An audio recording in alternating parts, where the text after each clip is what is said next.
Hey, friends. This is Martine Williams, and I am obsessed with all things mompreneur life and helping you to remix your priorities, your habits, your mindsets, and yes, even your relationships so that you can build a successful business without losing yourself in the process.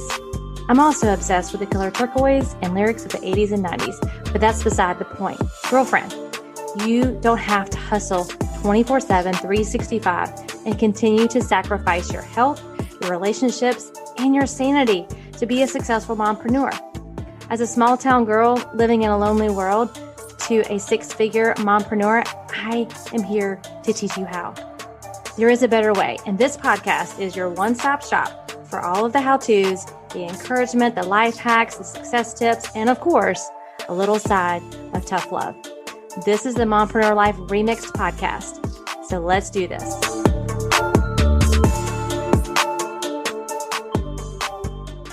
Well, hey friends, today's episode is going to be one for you if you have questions about social media, the ever-changing world of social media. Today's Turquoise Talk guest is going to enlighten you on some really great strategies, 3 tangible things that all business owners can do today to move the needle on their social media efforts. So her name is Karlyn Ankrom, and she is the founder and lead strategist of Snap Social and the creator of the Fan Firestarter Framework, a new approach to social media marketing made specifically for businesses tempted to fake their own death and flee to Tahiti at the mere thought of content creation. Maybe that's you that's listening. She is backed by a journalism degree. Karlyn has always been creative and loved writing. As the world transitioned from Web 2 to Web 3, she has seen the evolution of social media taking the place of traditional PR, with businesses utilizing it to get information to potential clients and the press without the traditional press release. So Karlyn developed her user-friendly strategy after working for a decade with a variety of brick and mortar businesses that were decidedly social media allergic, not because they didn't want to do social media, but because they were intimidated by it. Can you relate to that? In response, her new system helps newbies get on the fast track to unsticking their social media in just 1 hour per week. She has written for the Social Media Examiner, been highlighted in Business Insider, and appeared on ABC 7 News. So without further ado, get your pen and paper ready. And here is our Turquoise Talk guest, Karlyn Ankrom. Welcome back, friends, to the Mompreneur Life Remix podcast. I'm your host, Martine Williams, also your CEO, your Chief Encouragement Officer, and really excited about our Turquoise Talk guest today, Karlyn Ankrom. Did I say it right? Yes. I asked her that 3 times. And I told her because my name also gets butchered. So it has over the years. People add a Z to my name. They call me Martini or Martin. It's really funny how my name gets changed. So I always like to make sure that I'm pronouncing it right on the podcast. But thank you so much for taking the time to come onto the show today and talk about such a hot topic. I feel like all the time because it's ever changing. So before we kind of dive into that, can you tell the listeners just a little bit about you, your family, and why you became an entrepreneur? Absolutely. Well, first of all, thank you so much for having me. I'm excited for our chat.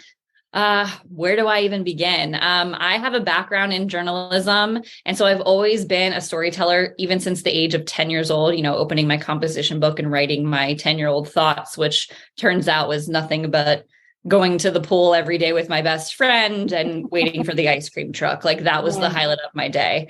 I don't know what I thought was really extravagant. When I was looking back, I'm like, I want to know literally, that's all I thought. Like the pool was the best thing. Ice cream was great. The end.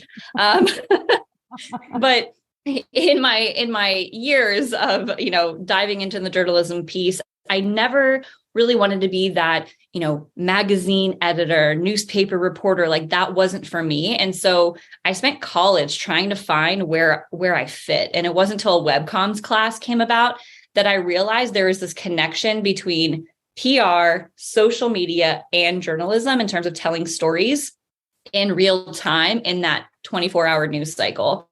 Right. And so that's where it kind of opened my eyes to social media, not just to like share photos of like a night out with my friends, but really how businesses and now having that even playing field for small businesses and larger businesses on social. It's very cool to have a very a free, for the most part, right? If you want to pay to play, cool, but a free platform that you can just share with the masses. And I think we forget about the wide open space that social media has given us. Like before it was the yellow pages. Oh no, right? Like pay to be in there, you know?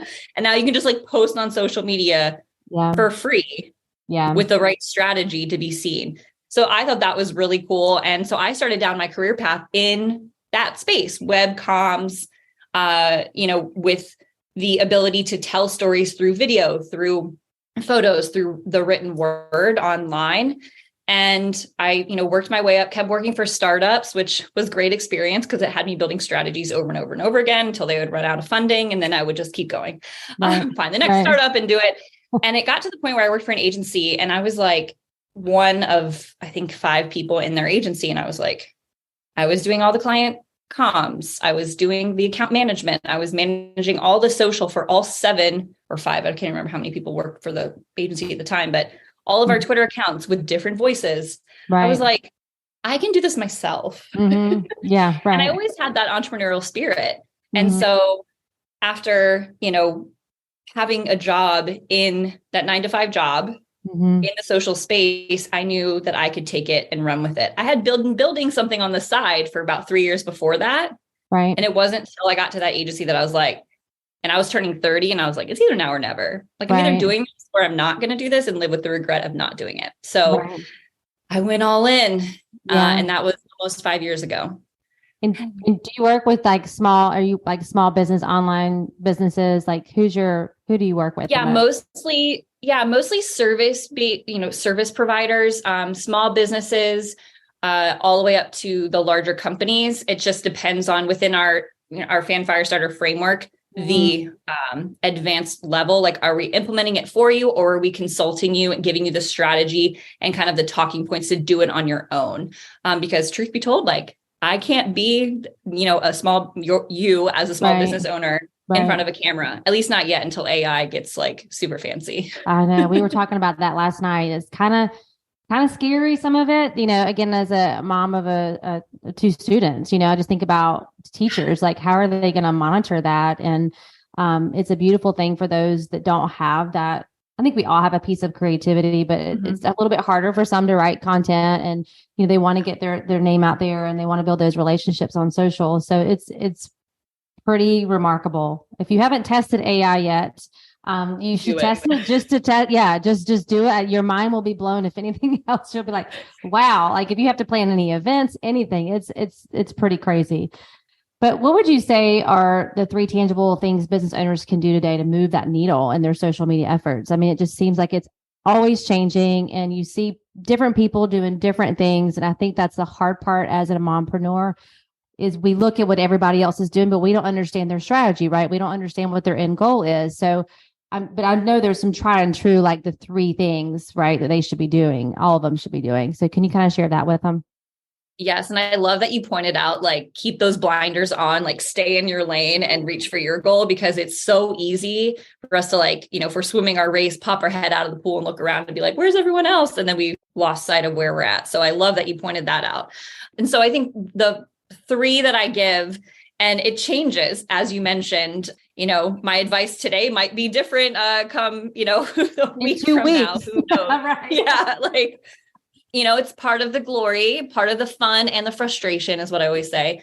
The first thing that I see a lot of people that can instantly improve your content and your engagement, because everyone's talking about engagement. No one's liking, no one's seeing it, no one's leaving a comment. Well, are you asking them to do anything? Yeah. At the end of your content?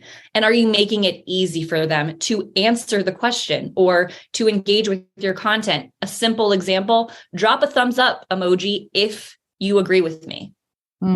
Right? Simple, not hard. It's not this like earth-shattering question. And in that same vein, don't be afraid to give your opinion. Right. Now, this is something that no one wants to do. Yeah. I will tell you, anytime I share something that maybe is a little bit polarizing in terms of, I always call out kind of social media bad behavior that I see. Yeah. Example on LinkedIn, I was getting tagged in people's content that had nothing to do with me. Right. Stop it. If it's good content, I will see it. Right. Don't do that. And I shared that on my Instagram and people were like, oh my gosh, that's so annoying. I totally understand where you're coming from.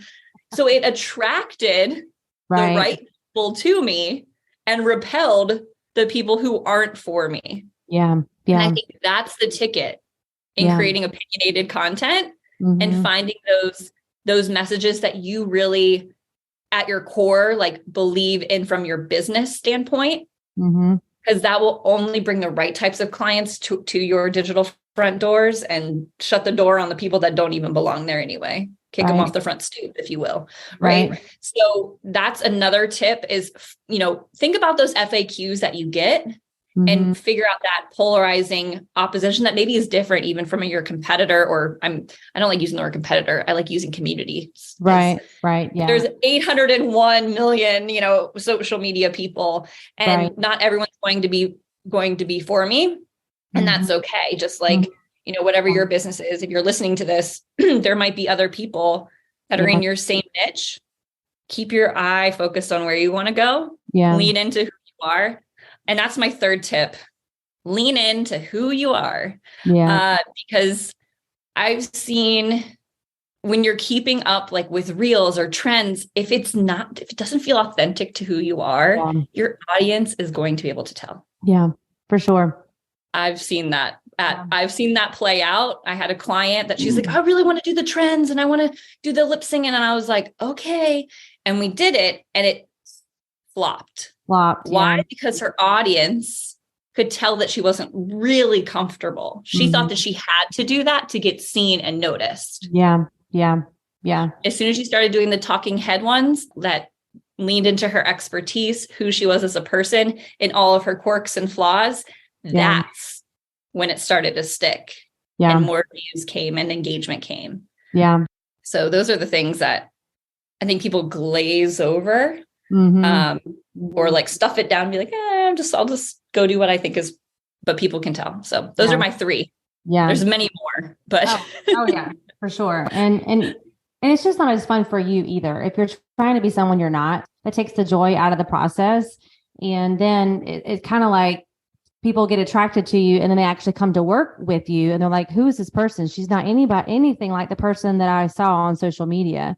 And you just get burn out from trying to be someone that you're not, so just really embracing, embracing the uniqueness that you provide and knowing that there's enough room at the table for everyone and you don't have to do what everybody else is doing. Just be true to you and there'll be more joy in the process. Absolutely. That part. Because social media is supposed to be fun. I think we forget that. Yeah. And part of it is because we're trying to keep up with everything or we're trying to do too many. And I'd love just kind of your opinion on like, how would you, someone who's listening and she's feeling like she has to be everywhere, but maybe she is that solopreneur and she's like, I'm not ready to invest in an agency or someone to help me. Like, what's the platform I should be, the one or two platforms I should be on? Yes. I love this question. And my answer is pick two. Yeah. And how do you decide which two? Is you do some market research. If you haven't already, figure out where your audience is. Number one. And the second part is, where do you like to hang out?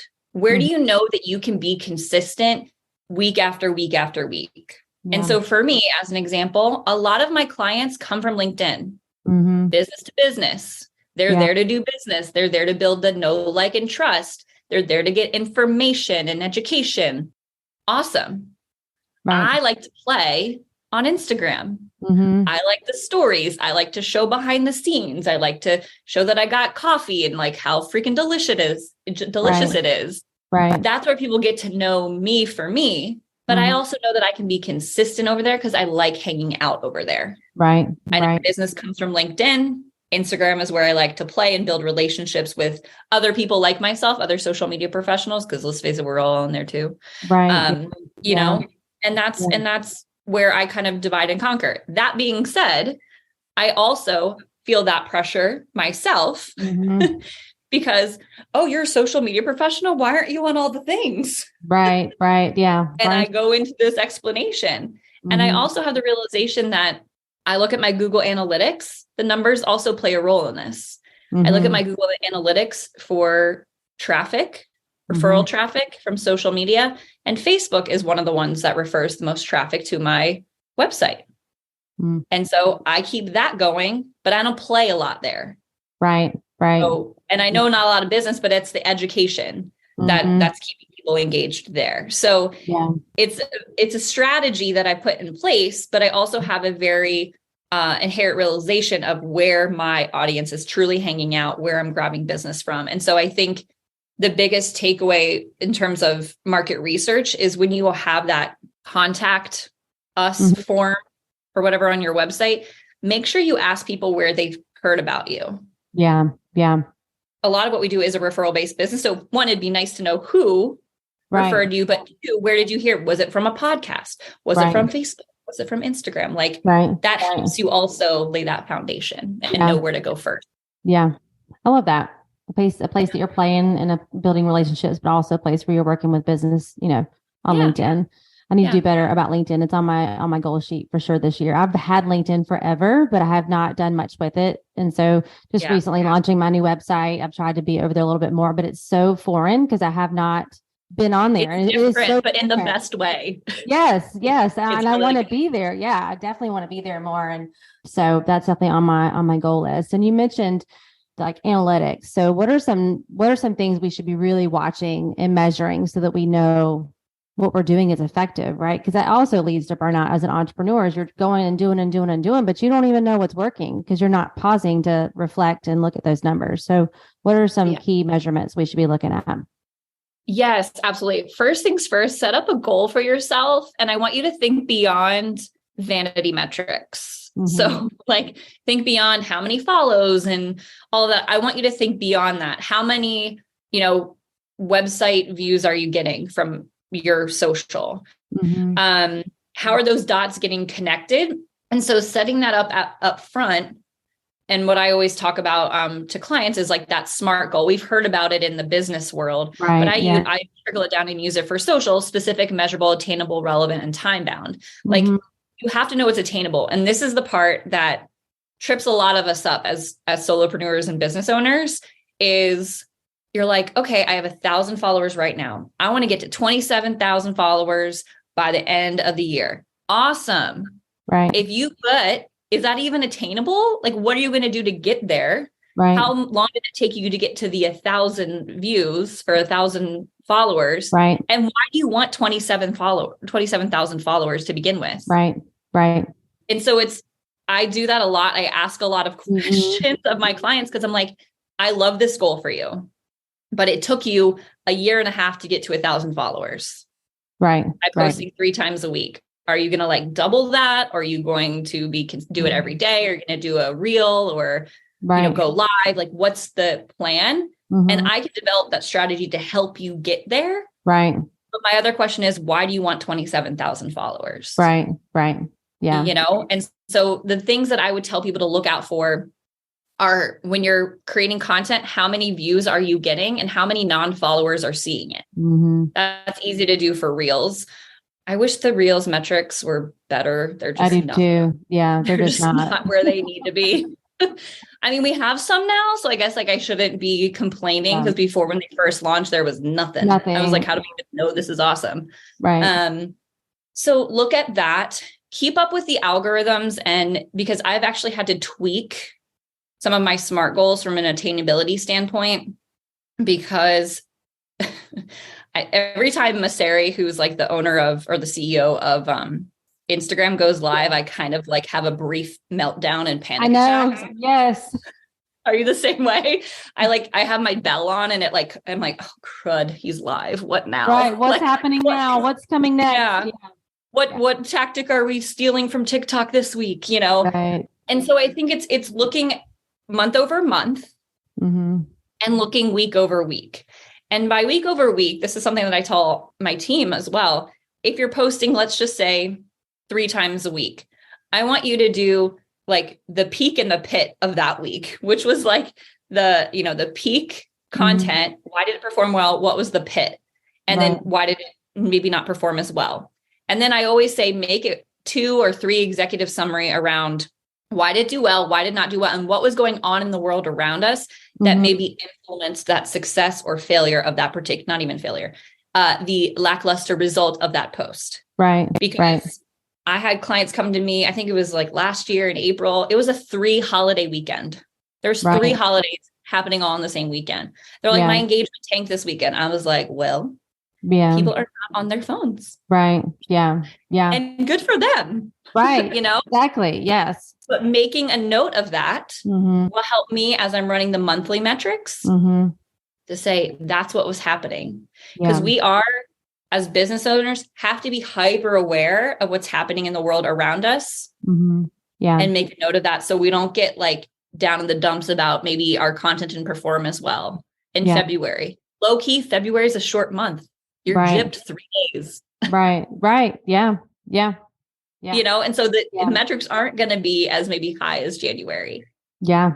Yeah. All of that matters when you're playing to it. So, but do measure, keep track of what your success is. Is it profile visit? Is it, you know, how many views those reels get? Is it people DMing? I always have that as a metric. How many quality conversations am I having in the DMs? Right. So, right. I feel like I've seen a lot just chatter on social just about the low, you know, metrics right now for everyone. So even the big time influencers, you know, it's still like low, you know, and I've kind of tuned some of it out because I feel like it comes in waves, and I don't know if that's what you see or what you believe, but it's like it kind of comes in waves where we have this high engagement and then things kind of get in a lull and everybody gets worried about it and gets stressed out about it. And it's just a cycle. Do you agree? Yeah, I mean, it's a cycle. Yeah, it's a cycle. And I think something that's really interesting on Instagram, and I think why they're trying to innovate and like change things up and add new things, is to get those early adopters. Yeah. Because there's a lot of content being created on Instagram. And I think their algorithm, I mean, I might get some hate for this, but I think their algorithm's not as good as TikTok's. Yeah. Yeah. So it's a little bit like they're trying to figure out what people are going to resonate. Where's the interest? Like if I see another affiliate marketing thing on I'm like, why is this getting shown to me? Like I need scroll. Right. And first I was like digging in, and maybe it's because I was watching too much of it. Cause I was like, what are these people doing? Right. Yeah. You know, and I'm like, I'm conditioning my feed for something that I don't actually want. So, and that's another thing for people too. If you're feeling down in the dumps about what you're seeing on your feeds, train it to not see that. So like hide stuff. I think for a while, I actually had to hide someone that was in my community because I felt less than, because like she just had a baby and she already launched a product. Like, what am I doing? Right. Yeah. Not fair. Yeah. Not fair. Yeah. No, definitely. Yeah. I always say, you know, unfollow anyone who makes you feel like you need to be someone that you're not, or be someone other than yourself. And it may not be that it's just a season. Maybe you just need to unfollow for a season for your own mental health. I mean, it's tough out there in the social media world because we are constantly comparing, you know, our behind the scenes to the highlight reel that we see. We don't see all the stuff that's going on behind the scenes for that person, you know? Part. Yeah. Yes. How many, I'm like you, I don't like the word failure, but how many things didn't work before the one did? You know, how many times they did fall but got back up? Like we don't see those things, but we're so hard on ourselves, especially as, you know, mompreneurs for sure, because we have so many hats that we're wearing. But Hey friend, so you have been trying to make some shifts this year. Maybe you set some resolutions and you're just feeling stuck. You don't feel like you're making progress, or you're just not sure what to do. And you've heard me say this before, but being stuck is a mindset, not a position. And this is where a coach comes in to support you. Because here's what I know to be true about you, friend. If you could have done it alone, you would have already done it, period. And as a life coach and a certified PDP professional, I specialize in using a research-based personality and performance survey called the ProScan to illuminate how your unique personality and natural strengths, your work and life environments are influencing real-time performance. So here's what you need to do. Go to the link in the show notes and book your free clarity call to learn more about how I can support you in your goals. I can't wait to illuminate your strengths, cultivate your confidence, and elevate your life. So if someone's listening and, they're wanting to start on one of those, two platforms, and they really want to make sure they're injecting their personality, like what are some of the tips you have for like them being themselves, and kind of not just being an informational, but a fun informational, including their personality? Yeah, I think this is a great question because it depends on who I'm talking to, right? Like, Right. Yeah. I don't think everyone needs to be me or like have as much energy as I do, but something that really translates. And I learned this, I think this is like common knowledge, but also I learned it when I was in journalism school, is on video, you have to take what you think is your baseline excitement and like crank it 5 notches. Yeah. Because there's something about video that just like weighs down. Like, it's just like, and you're like, wow, you like watch it back and you're like, I swear I was on 10 and that looks more like 5. Yeah. I realize I need to smile more. Like I think I get so into the content and what I'm sharing. And I'm like rewatching some of it as I was launching my website last week, and I was trying to grab some thumbnails for the videos. And I'm like, I'm not smiling. What is the problem? And I remember when I used to do some marketing videos for a company that I was with, when a guy was videoing, he's like, you need to smile. And I'm like, I am smiling. He's like, inside you might be, but on the outside, you are very serious. Well, and I think that's a good point, is like record, practice, watch it back. As painful as it is. Watch back. Do that. And if you're new and trying to get comfortable with like how you want to be on camera, because as much as the world thinks it's easy to be on camera these days, because we spent, copious amount of hours on Zoom calls because of 2020 and, with the invention of social, and video is still not natural to a lot of people, myself included. And so I found great strength with doing like Instagram stories or Facebook stories, because they are gone if I want them to be gone in 24 hours. That's right. I can eat it like that. No one's going to miss it. Right. It's just like, and I think there's a beauty in just like the one take wonder.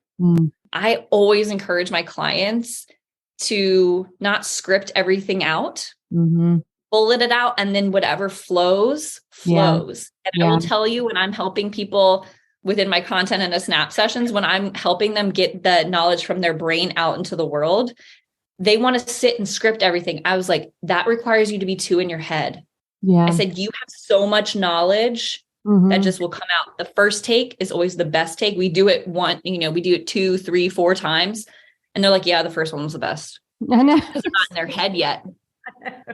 I'm such a script person, so I totally get what they're saying, but it is true. I mean, when you just start speaking from the heart, you have it all up there. You just need to let it out, Yeah. You have to trust that it'll come out. And even if you fumble, social media is the perfect place to fumble because people expect that level of real. That they don't really want to see in like a commercial. Right. Yeah. You know what I mean? Yeah. So. Yeah. I think gone are the days of wanting this perfect marketing piece on social, especially. I mean, they just want to see real people doing the real things and sharing their real struggles and successes, both. Yes. How important, I wanted to ask you about live. Like, I feel like live video, Facebook Live, Instagram Live, like I see some people doing it, but I don't feel like people are doing it as much. Do you feel like there for a while, it was like, you have to be on live video if you're promoting anything. So I'm just curious, like as of today, which again, it could change tomorrow, but as of today, how important is live video on social? I don't feel like it's as important as it used to be. That being said, every time I go live, which also is not that often because live makes me a little hivey. But I have seen a boost in the visibility of my content after I go live, like the content that comes after it. And before I had my baby, I was going live every Monday on LinkedIn, Facebook, not YouTube yet, but I was going live on all the places using StreamYard. And I found that super easy. And it felt like a TV show. It was very planned out. It was very episodic. It had different segments. And I loved it because I was able to repurpose some chunks of my newsletter and go live with something that I had already done and I knew very well, and just share it for 10 minutes and then be done, just to see how it went. And I would say my experiment, I did that for a month straight. So I only did like 4 episodes. Okay. Right. Wanted to set, because I'm like, if I'm going to tell clients to go live, I need to like go live and see how it works. Right. And I think for the moment it did work okay. But I see much better success depending on the platform with short form video and kind of that opinionated either or fill in the blank kind of content where it gets that engagement going. But it all ladders up to whatever your strategy is and what you feel comfortable creating. Yeah. Okay. It's just interesting. I haven't seen that with the, the reels now and the stories and all that, where people actually get to see you live, and get to kind of see behind the scenes. It's almost like the long form lives are just don't seem to be as popular, but it could be just. They are popular on TikTok. If once you get a certain level of followers, and I don't recall the exact number, I don't play over there that much. Yeah. Is I've seen people do really well, like selling things, really? like wreath, like creators, like wreath makers, or they'll be like going live and answering questions as they're making a wreath. Yeah. And then they'll actually end up selling like 3 of the ones that they're making, like on the live. So I think there's a different strategy depending. And I've also seen success where people take their live and turn it into like a longer form video. And people have the, what is it? There must be someone out there saying, do the get ready with me ones. Because everyone's like all like, putting their makeup on and washing their face in the morning. I'm like, no. But some people love that. They do. Some people love that, which again goes back to the question of the personality. If that's your personality, do it. And if you can talk while you're doing all of that and getting yourself together, do it. Not everybody can do that. Yeah. Or like, it makes sense if you're into that. Right. And I think for me, because I have the podcast and I put out a live podcast every week, I've kind of gotten away from my Facebook group and going live in my Facebook group or on my Facebook page or on Instagram, and really just been using the podcast as that live feature. And that's just worked. It's just worked for me. But I was just curious because I don't mind being on video. I know it's one of my gifts is to be on video and to speak and all of that. So I probably could utilize it a little bit more than what I'm doing, but at least people get to hear me on the podcast and get to meet wonderful people like you as well. So what's the difference between CTAs internally versus externally? Yeah. So calls to action. Yeah. And CTAs are huge. And like you said in the beginning, like just ask people to do something. It sounds weird. And we think, well, they should just know to click like, or to follow or to share, but they don't. But if you give them instructions, they'll do it. Yeah. And instead of like, and I always say, position it as an invitation, right? Like we invite you, like that phrase is really powerful because you're not being like, go do this or you'll miss out. It's like, join us if you're wanting to, we invite you to come or whatever. Right. So internal and external. So internal is inside the platform. That's the example I gave in the beginning, like drop a thumbs up, do you agree? Yes or no? Will you take action on this today? All within the platform. External is you're sending people away from the platform.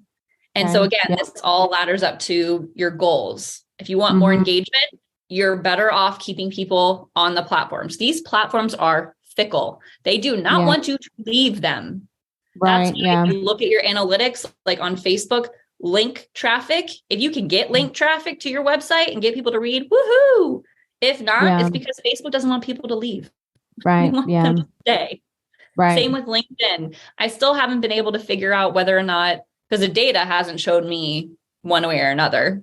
Right. I've just seen preference, like links in your post versus putting the link in the first comment. I'm like, make it easy for people to get the information. Like that's my 2 cents. But other people are like, well, it won't get shown to many people. I'm like, but if it gets shown to people and people don't take action, what does it matter? Yeah. True.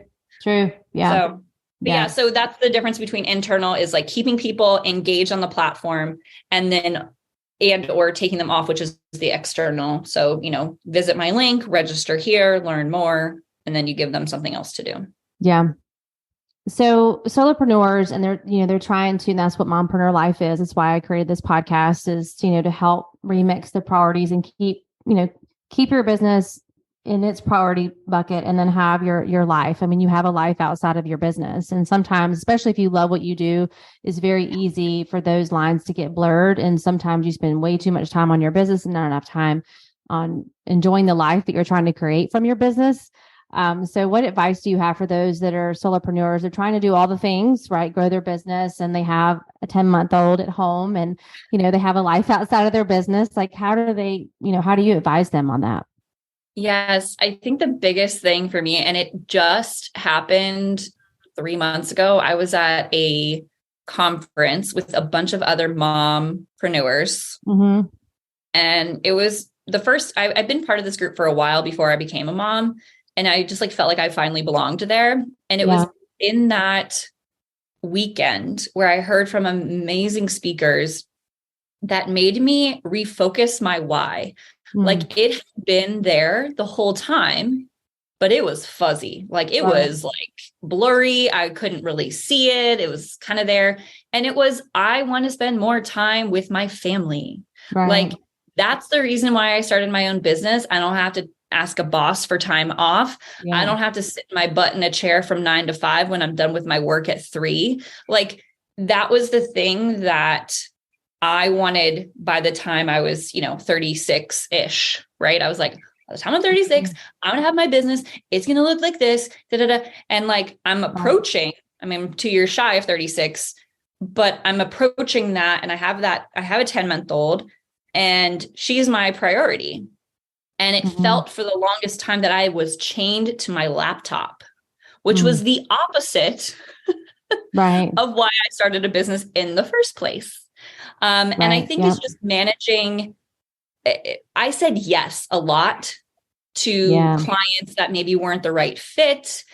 I learned, I failed forward, I got back up. And just this year, I would say February, I redid, you did redid your website. I redid my services page. I was like, this is what we're offering. This is who we offer it to. This is how we work. If you don't want to play our game, sorry.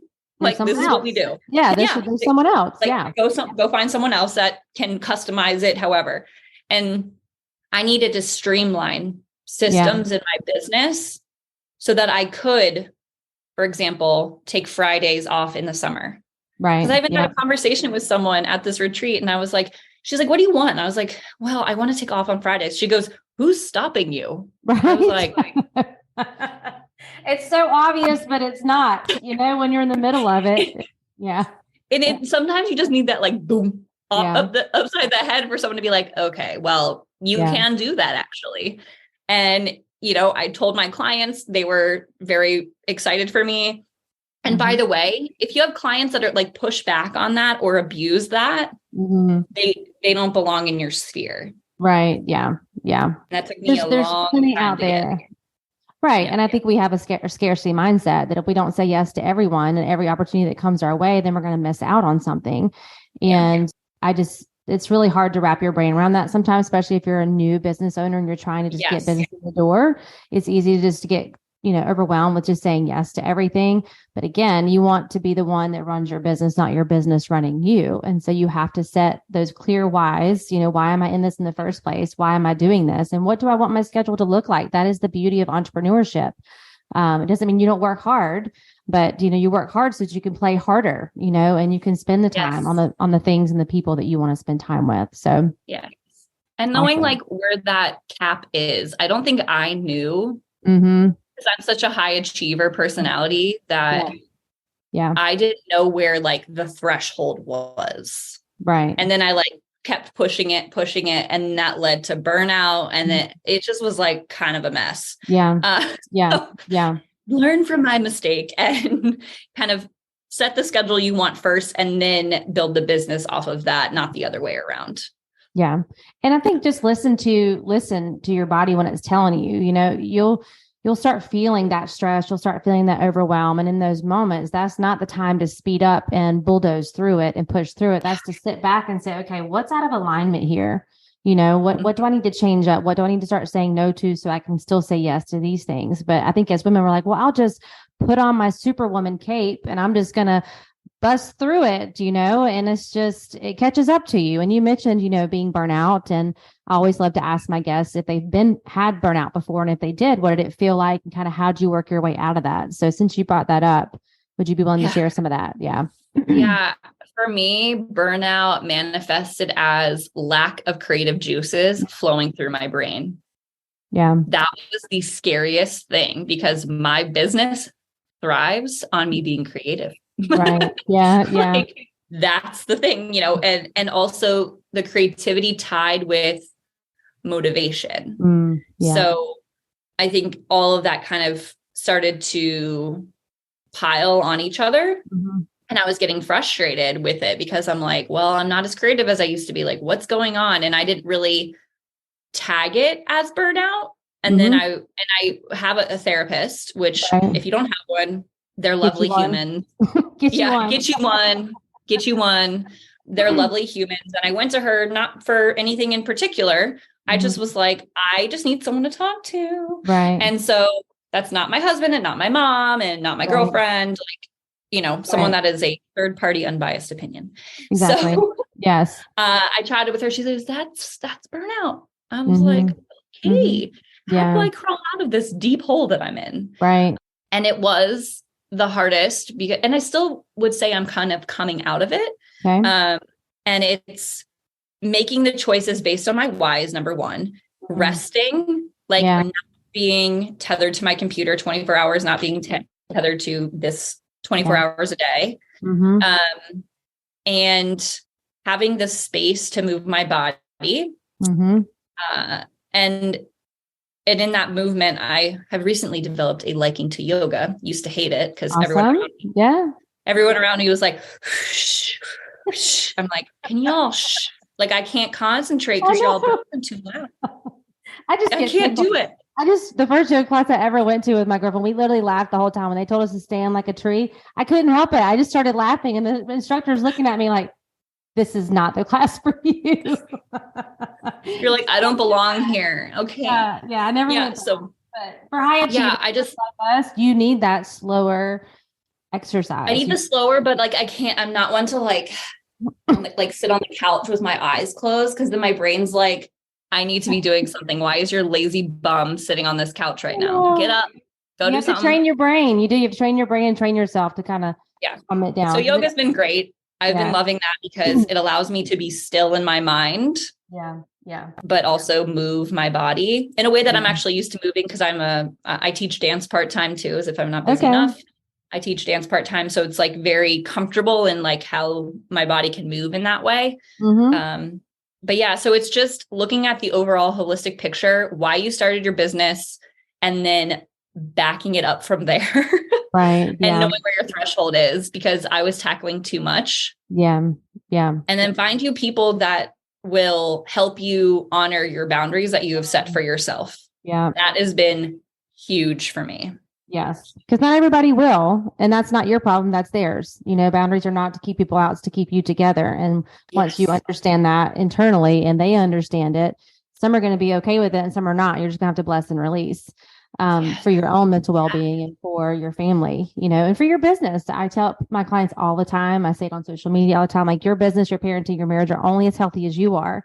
So you have to protect your greatest asset. No one's going to do that for you. You have to do it. And you are your greatest asset that you bring to your business. And we got to keep her or him, if you're listening as a dude, got to keep you healthy. And I do have a few guys that listen to the podcast. So I actually had one the other day. I was like, what you talk about is not just for women. I'm like, I know it's not, but I feel called to speak and help mompreneurs. That's my audience. Yes. But well, I appreciate you sharing about your burnout. And if anybody's listening and you're like, I'm crazy, you're not crazy. It's a cycle. I don't think anyone really is exempt from burnout. I think it just shows up differently for some people. And some it's a lack of motivation, lack of inspiration. Some people have real physical ailments that come up with it. And we hope you don't get to that point, but just know you're not alone. There's someone that can help you with that as well. And, I'm on a mission to do that. But as we kind of wrap up, if you had an opportunity to talk to all the mompreneurs of the world, which you kind of do here on the podcast, I don't know if it's all of them listening, but there's a lot of them that are listening.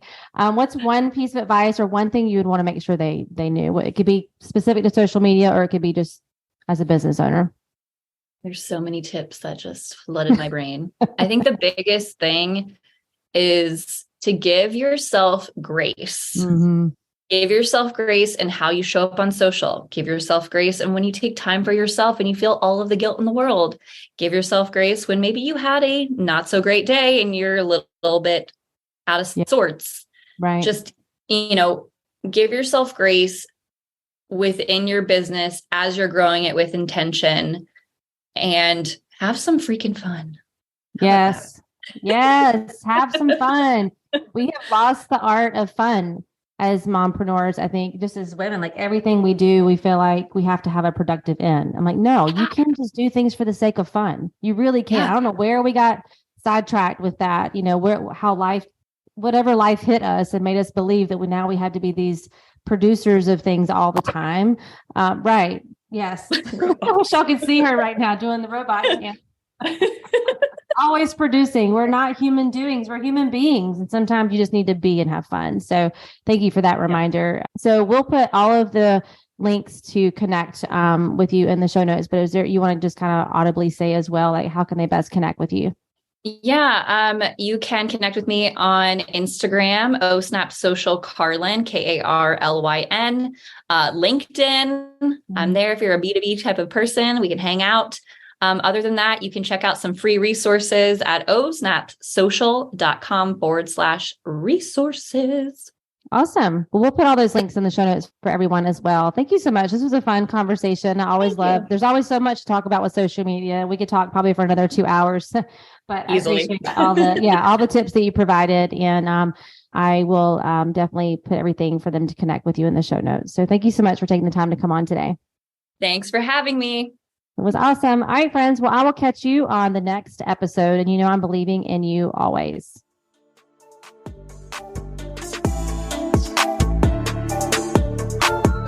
Well, that's a wrap, friends, for this week's episode of the Mompreneur Life Remixed podcast.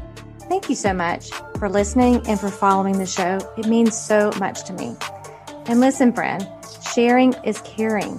So if you loved this episode and thought of some fellow mompreneurs who could benefit, send them the link, share this episode, or take a screenshot and head on over to Instagram and share and tag me at Martine31Williams. We are connected on Instagram, right? It's where you will get all the fun behind the scenes of my life and business as a mompreneur. Until next time, know that I am believing in you always.